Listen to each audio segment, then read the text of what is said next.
Alright, a little update on my Illinois Duo. It was pretty grimy on the inside and just packed with grease and dirt. Took some Houdini, gagged a lot, and it cleaned it up real nice. In fact, it's still a little wet, but listen to that shackle pop. Yeah.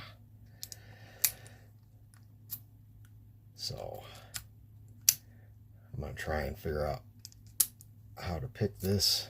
I haven't done one before. I messed with one on a live last night, but it was so caked full of dirt and grime, it was a little too hard to